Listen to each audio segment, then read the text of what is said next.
കുടുംബത്തിൽ ആർക്കും കണ്ണിന് പ്രശ്നമൊന്നുമില്ല. എങ്കിലും ചെറുപ്രായത്തിൽ തന്നെ കുട്ടികൾക്ക് കാഴ്ചശക്തി കുറയുന്നു, കണ്ണ് വരണ്ടു പോകുന്നു, കണ്ണിൽ ചൊറിച്ചിൽ അനുഭവപ്പെടുന്നു, ചിലപ്പോൾ തലവേദന ഉണ്ടാകുന്നു. എന്തുകൊണ്ടാ ഇതൊക്കെ? കാഴ്ചശക്തി കുറയാൻ പ്രധാനപ്പെട്ട കാരണങ്ങൾ നോക്കാം. ഈ കാരണങ്ങൾ ഭൂരിഭാഗവും നമ്മൾ വിചാരിച്ചാൽ മാറ്റാൻ പറ്റുന്നതാണ്. ഒന്നാമത്തേത് നിങ്ങൾക്കറിയാവുന്ന പോലെ അമിതമായ സ്ക്രീനിന്റെ ഉപയോഗമാണ്. സ്മാർട്ട് ഫോൺ മുതൽ ലാപ്ടോപ്പ് വരെ. സ്മാർട്ട് ഫോണുകൾ ഉപയോഗിക്കുമ്പോൾ നമ്മൾ കണ്ണ് ചിമ്മുന്നത് കുറയുന്നുണ്ട്.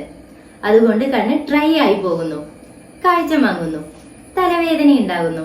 ഇതെല്ലാം ചിലപ്പോൾ നിങ്ങൾക്ക് അനുഭവപ്പെട്ടിട്ടുണ്ടാവും. 20-20-20 റൂൾ. ഇപ്പൊ നമ്മൾ കുറേ സമയം മൊബൈൽ ഫോൺ ഉപയോഗിച്ചു എന്ന് വിചാരിക്കുക.